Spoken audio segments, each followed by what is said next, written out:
ప్రయాసపడి భారము మోసుకొనుచున్న సమస్త జనులారా, నా యొద్దకు రండి, నేను మీకు విశ్రాంతి కలుగజేతును.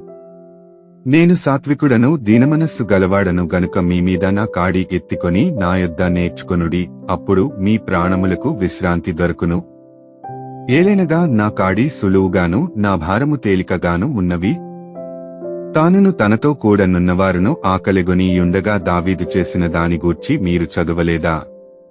అతడు దేవుని మందిరములో ప్రవేశించి యాజకులే తప్ప తానేనను తనతో కూడా ఉన్నవారేనను తినకూడని సముఖపు రొట్టెలు తినెను.